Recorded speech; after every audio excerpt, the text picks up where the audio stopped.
Okay, the subject of my next book is going to deal a lot with land use in the United States of America and how the federal government has just way overstepped their bounds and certainly the original intent of our founders in terms of national land usage.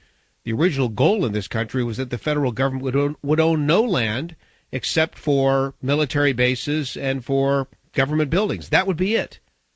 But now we just have this tear going on across the country for national reserves, national treasures, national landscapes, national parks, and we also have here in our own backyard the Golden Gate National Recreation Area, a recreation area. Now, if I were to tell you, folks, we've got this wonderful Golden Gate National Recreation Area, you would say, cool, let's go there and hike and have a picnic and have some fun. Nope. And on this Whistleblower Wednesday, there's someone who's been digging into the details on this, and we bring her on the program once again, Suzanne Valente. Suzanne, thank you for joining us on KSFO. Good morning, Brian, OV, Sherry, and Katie. Happy Thanksgiving to everyone, and thank you for allowing us to expose this National Park Service scheme on Whistleblower Wednesday. It's perfect for a Whistleblower Wednesday, Suzanne. So let's start with what I just mentioned. Golden Gate National Recreation Area, it's a recreational area. It's very large. You would think, wow, how wonderful. We have this big playground. Not so, correct? Not so. The GGNRA has been trying in many ways over the years to take this national recreation area and turn it into a national park. And they tried unsuccessfully through Nancy Pelosi in 2008 to actually put in some legislation to do that. But today, their new plan is to use their draft general management plan, which is supposed to lay out the directive for the next 20 years, to literally change it from a Golden Gate recreation area to a national park. But not even a national park in the sense that we normally think of national parks. We think of Yosemite. That's a wonderful national park. This is basically, this draft management plan that you just mentioned, this sucker's 2,400 pages long, and it is essentially, as I see it, a plan to keep people out. Well, actually, you're looking at the first stage, and this is the second stage. The first stage was the dog management plan, which was 2,400 pages long, and you're saying, and you quite correctly observed that this is supposed to be managing dogs, but it's really managing people. Now they have another document that they've come out with that is actually their draft general management plan, which is shorter and much less specific, but this one is truly directive to keep people out.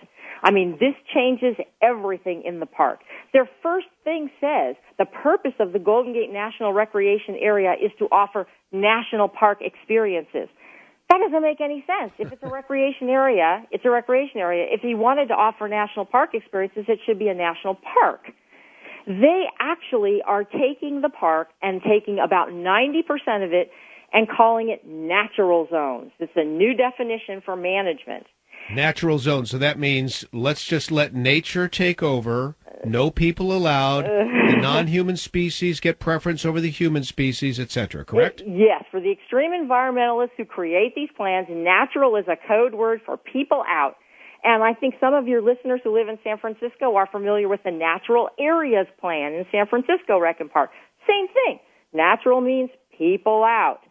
And this is what they're talking about doing. Last time we talked about Ocean Beach, and we said, okay, south of Stairwell 21, which is about two-thirds of the beach, dogs will be banned. This new plan goes one step further.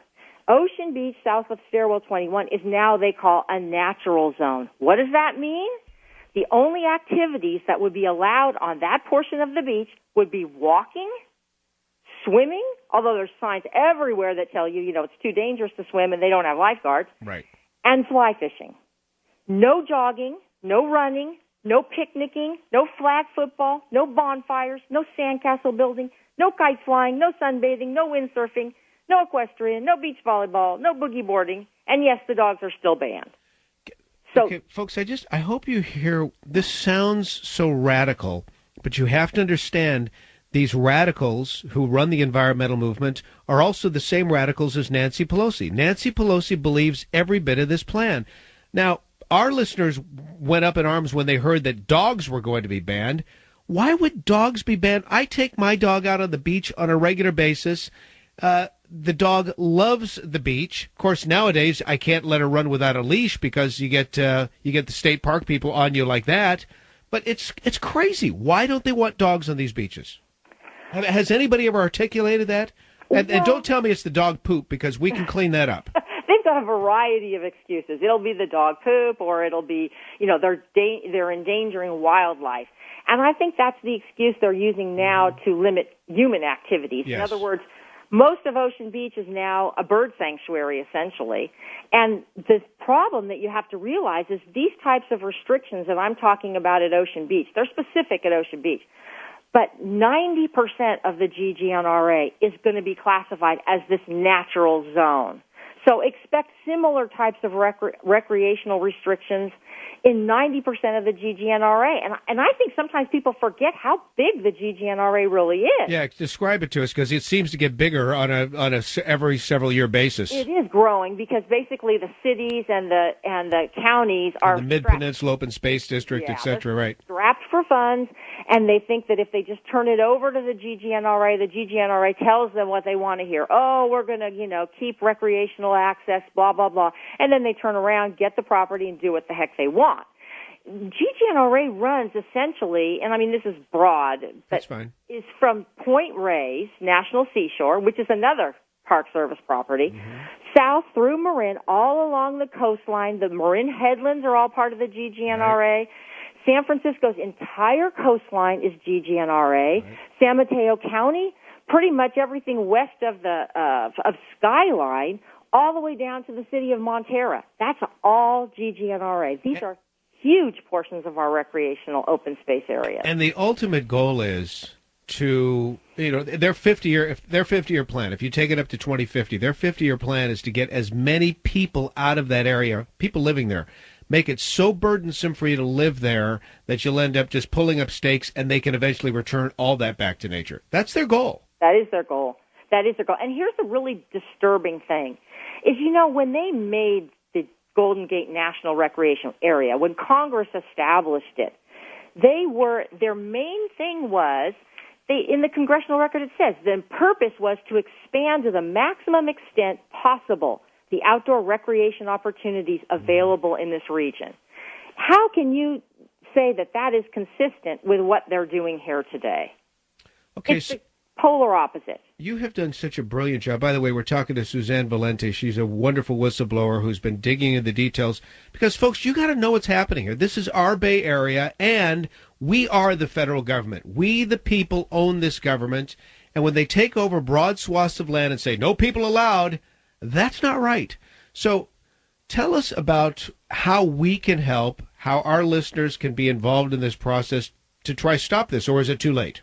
We're close to being too late, but we have a chance. And I think, too, that there's several things we can do. First of all, people need to submit a comment rejecting this entire general management plan.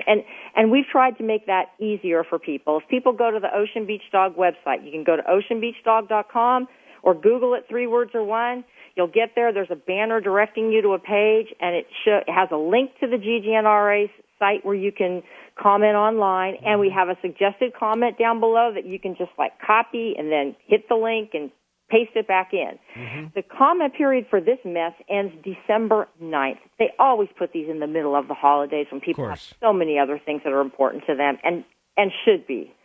The second thing I think we need to do is we need to contact our federally elected officials. The Jackie Spear, the Barbara Boxer, Feinstein, Pelosi. Granted, she's on their side, but, they're all on their side, but they need to hear from us. We need to jam their phone lines. Exactly. And we have contact information for all these people on the website. There's a link to that on that same page as well. And if you live in San Francisco, you should contact your city supervisor, because the thing is, when San Francisco turned over these properties to the GGNRA, they, better than other communities, had the foresight to set up a memorandum of understanding. Mm-hmm. The city of San Francisco is supposed to be consulted with any changes they intend to make in the park, and they're supposed to be apprised of it, and they're supposed to approve it before it goes in, and they haven't done any of that.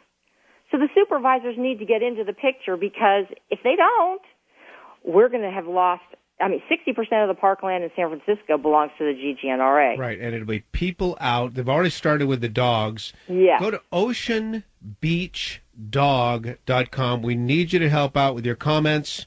We need you to hound these representatives from the area as well, no pun intended. No. Suzanne, I'll tell you, this is why the environmentalists do not like dogs, and they don't like dogs. No, they don't. The reason why is because they don't see the dog as a natural species. They see it as a species that's been concocted by, human breeding.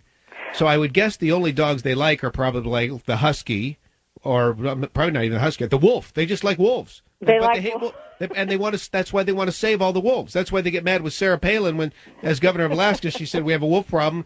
Take the helicopters out and start killing them. Well, I think it's because they really don't like anything associated with humans.